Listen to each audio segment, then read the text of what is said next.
ডাকসু নির্বাচনের উত্তাপ নিয়ে বাংলাদেশের চ্যানেলগুলো যে পরিমাণ টকশো করছে, এটা বর্ণবাদের আওতায় পড়ে যাবে। জাতীয় নির্বাচন নিয়েও সকাল বিকাল এভাবে টকশো হয় না, প্রাইম টাইম শো হয় না। প্রত্যেকটা চ্যানেলে অন্তত দুটি করে শো থাকে, প্রতিদিন কতগুলো শো হয় এই ডাকশো নিয়ে বুঝতে পারেন। ঠিক একইভাবে এই জোয়ারে গা ভাসিয়ে এক সময়ের ফ্যাসিস্ট মতামতের ধারক সময় টিভি, এখনও ফ্যাসিস্ট, আফজাল হোসেনের উপস্থাপনায় একটি শো হয় যেখানে অংশগ্রহণ করেছিলেন ফরহাদ, হামিম, বাকের। সেখানে প্রথমে হামিমকে, ছাত্রদলের জিএস প্রার্থী হামিমকে প্রশ্ন করা হয়, পিনাকি ভট্টাচার্য যে একটি ফেসবুক স্ট্যাটাস দিয়েছেন, ডাকসুতে শিবিরের বিপুলভাবে বিজয় হবে অধিকাংশ পদে এবং সেই ভোটের ব্যবধান হবে ব্যাপক, এবং এই কারণে নির্বাচনটি ভণ্ডুল করে দিতে পারে বাম ও রামপন্থীরা।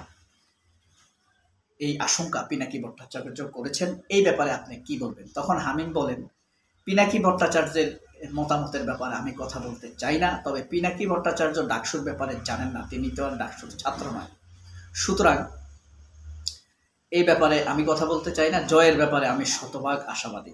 সবচেয়ে উচ্ছৃঙ্খল আধিপত্যবাদী অ্যাটিটিউডের অধিকারী, আক্রমণাত্মক, অগণতন্ত্র মনা এবং ডাকসুর নির্বাচনের সকল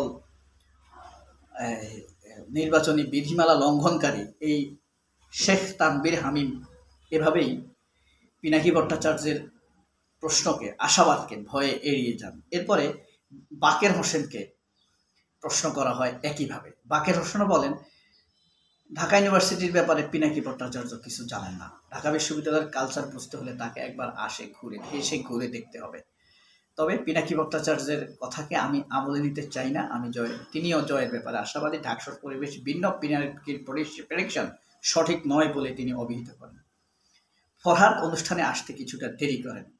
এই দুইজনকে প্রশ্ন করার পরেই ফরহাদ অনুষ্ঠানে এসে হাজির হন। তাকে প্রশ্ন করা হয় আর পিনাকির কথার সাথে সাথে তাকে প্রশ্ন করা হয় গোলাম মর্তুজা, তাদেরকে বিপুল ভোটে হারিয়ে দিতে হবে, এই কথা বলে মতামত চাইতে বলা হয়। তখন এস এম ফরহাদ, জিএস প্রার্থী, ডাকসুর জিএস প্রার্থী এস এম ফরহাদ বলেন, পিনাকি ভট্টাচার্য এবং এই গোলাম মর্তুজা যে কথা বলেছেন সে কথা আমি বলতে চাই না। আমি আমাদের কাজ করতে চাই, ছাত্ররা ভালো লাগলে আমাদেরকে ভোট দিবে।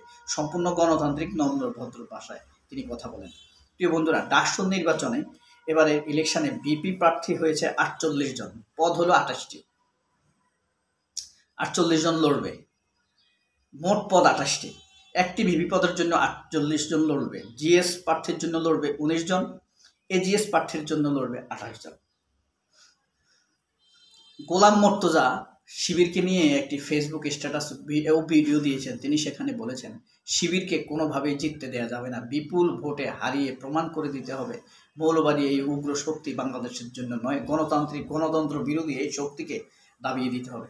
আচ্ছা, গোলাম মর্তুজা হলো একজন সরকারি চাকরিজীবী। এই 5ই আগস্টের বিপ্লবের পরে তাকে চাকরি দেওয়া হয়েছে।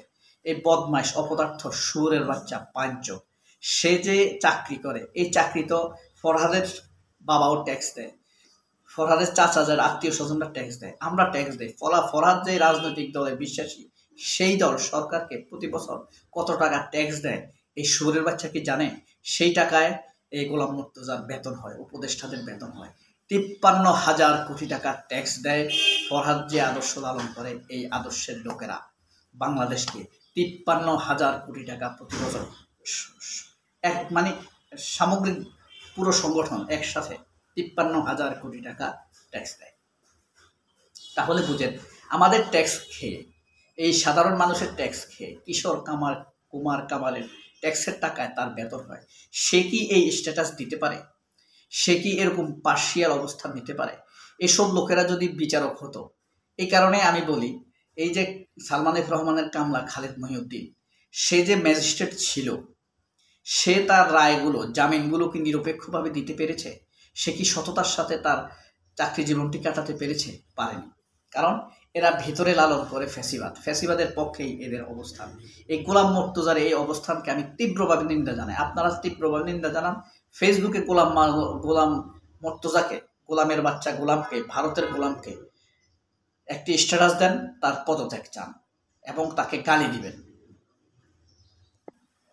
এর ফলে যেটা বারবার বলা হয়, আপনার ছাত্রলীগ ধর্ষণের সেঞ্চুরি করলেও তাদেরকে কিন্তু এই বিষয়ে কখনো প্রশ্ন করা হয় না যে ধর্ষণের সেঞ্চুরি নিয়ে আপনারা অনুতপ্ত কিনা। ৭৪-এর দুর্ভিক্ষে ২০ লক্ষ মানুষ মারা গেছে, আপনারা কি এই ব্যাপারে অনুতপ্ত কিনা।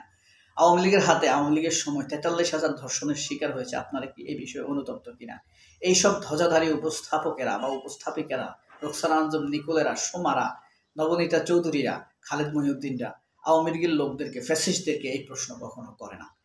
কিন্তু ফরহাদকে মিথ্যা অভিযোগ দিচ্ছে, সাদেক কায়েমকে মিথ্যা অভিযোগ দিচ্ছে তারা নাকি ছাত্রলীগ করত। অর্থাৎ জুলাই আন্দোলন যদি মেটিকুলাস ডিজাইন হয়ে থাকে তাহলে এই আন্দোলনের মাস্টার মাইন্ডের একজন এই সাদেক কায়েম, SM ফরহাদ। ৯ দফা যে লিখে দিয়েছে, 9 দফা যে ড্রাফট করে দিয়েছে ঘোষণার জন্য, 8 দফাকে যে 9 দফায় রূপান্তরিত করেছে, যখন বুঝতে পেরেছে আওয়ামী লীগ, শেখ হাসিনা এত হত্যার পরে সে কোটা আন্দোলন মেনে নেবে, এত মৃত্যুর পরে যদি কোটা আন্দোলন মেনে নেয় তাহলে মূল্যটা বেশি হয়ে গেল না। যেহেতু এত রক্তই দিয়েছে তাহলে হাসিনার মূল্যটা আরো বেশি দিতে হবে। সেই জন্যই 8 দফাকে 9 দফায় রূপান্তরিত করে কাদেরকে ফরওয়ার্ড করা হয় এবং ফরহাদ ঢাকা ইউনিভার্সিটি সাংবাদিক সমিতিতে ফরওয়ার্ড করে তাদের হোয়াটসঅ্যাপে, যার প্রমাণ রয়েছে, এবং সেখান থেকে বিভিন্ন মিডিয়াতে চলে যায় 9 দফা। শেখ হাসিনার পতনের রোডম্যাপ তৈরি হয়ে যায় এই 9 দফার মাধ্যমে। ফরহাদকে গুপ্ত রাজনীতি করার পর ফরহাদ একটি এক্সাম্পল দেয়। বালুর টাক সরানোর সময় যখন শেখ হাসিনা 15ই জানুয়ারি তার কঠিন লং মার্চের ডাক দিয়েছেন, চলো চলো ঢাকা চলো, তখন বিএনপি নেতা মির্জা আব্বাস, মির্জা ফখরুল ইসলাম আলমগীর এরা বোরকা পরে চলে গিয়েছিল। কেউ ঢাকা ব্যাংক সেভ করার জন্য, কেউ পরিবারকে সেভ করার জন্য তারা সেখান থেকে পালিয়েছে। শেখ হাসিনাকে মুক্ত করতে পারেনি, শেখ হাসিনার বাড়ির সামনে থেকে সে বালির টাক তারা সরাতে পারেনি।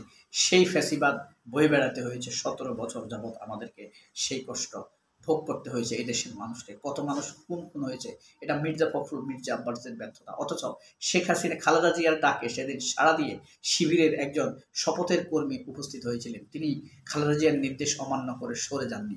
সেই লোকটিকে গুলি করে সবার সামনে হত্যা করা হয়েছিল। অথচ এই হামিম এখন যে ঢাকা ইউনিভার্সিটির ডাকসু নির্বাচন হচ্ছে, সে অনেকগুলো নির্বাচন বিধিমালা লঙ্ঘন করেছে। পিনাকি ভট্টাচার্যের এই প্রেডিকশনে হামিম আসলে ভয় পেয়ে গিয়েছে। শেখ হামিম, নামের আগে শেখ আছে। আসলে ছাত্রদল ছাত্রলীগের বাপেট হয়ে গিয়েছে, নিজস্ব কোনো রাজনীতি নেই, নিজস্ব কোনো বয়ান নেই, কোনো কিছু করতে পারে না। আওয়ামী লীগ চলে গেলে আওয়ামী লীগের বয়ানটাই তারা ফেরি করে বেড়ায়, আওয়ামী লীগকে বাঁচিয়ে রাখে এরাই। বাকের অবশ্য শক্তভাবে বলেছে হামিম কোনো কিছু মানে না এবং সে অধিক মিছিল করে, অথচ 5 জনের বেশি নিয়ে চলাফেরা করা ঠিক না। সময়ের পরে ফরম কিনতে যায়, তারপরে সবাইকে খাওয়াইতে যায়। ফরহাদ বলেছে যে এটা একটা ইন ম্যাচিং। হামিম খাওয়ানোর পরে স্যাররা এটা বন্ধ করে দিয়েছে, অর্থাৎ হামিমকে বাঁচিয়ে দিয়েছে, এরপর এটা নিষিদ্ধ করেছে। কেন হামিমকে কেন নিষিদ্ধ করা হয়নি, তাকে কেন শোকজ দেওয়া হয়নি, তার কাছে কেন জবাব চাওয়া হয়নি? এভাবে অনুষ্ঠানটি চলে। সময় টিভির ফ্যাসিবাদী টক শো দেখে আমার দৃষ্টিতে এই, আপনারা যারা দেখেছেন ডাকসু নির্বাচনের উত্তাপ, কতটা আপনারা উত্তপ্ত এই উত্তাপে জানাবেন। সবাই অনেক ভালো থাকবেন। আল্লাহ হাফেজ, আসসালামু আলাইকুম।